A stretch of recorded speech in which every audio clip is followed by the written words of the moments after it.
Get a good job, save a portion of your salary, and automate a monthly transfer into a basic mutual fund. For decades, this has been the standard blueprint for middle-class success.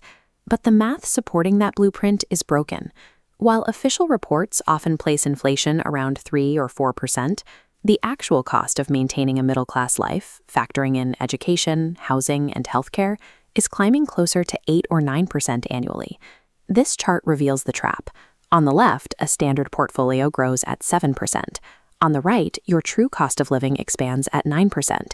That red gap means your actual purchasing power shrinks even as your balance appears to rise. Conventional financial advice often ignores this gap.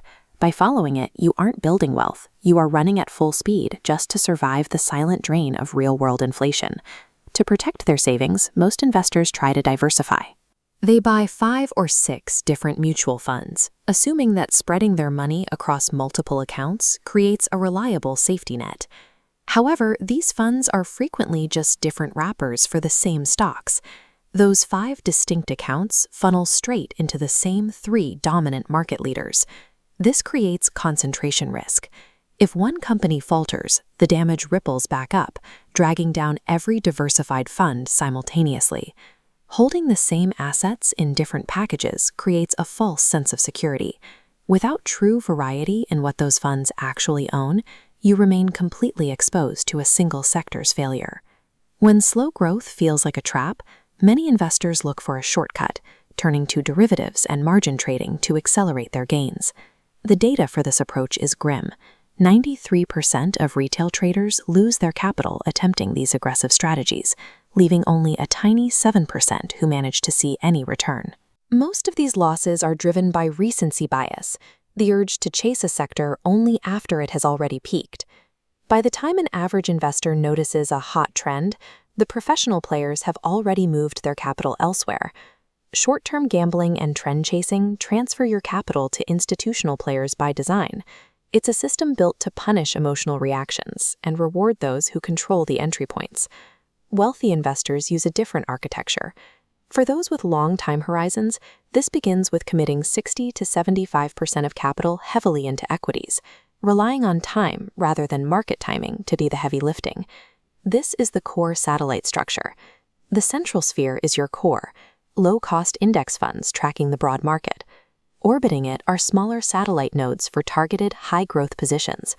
You hunt for monopolies or duopolies, businesses with massive competitive moats that effectively own their entire industry. Generating a 12 to 15% CAGR allows your capital to double roughly every 5 to 6 years. Consistently beating the market by just 3 or 4% is the engine that drives generational wealth over the long term. Building real wealth isn't about finding a single magic stock.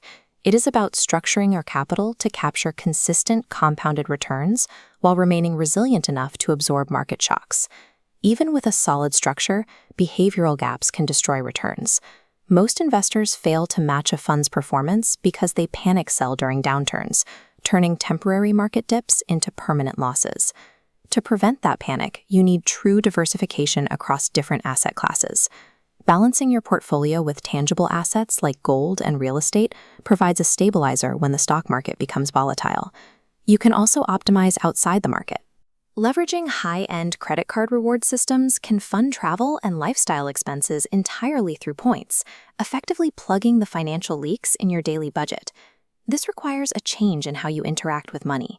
Instead of treating a salary as fuel for consumption, every dollar is treated as a worker tasked with acquiring more assets, a concept popularized by authors like Robert Kiyosaki.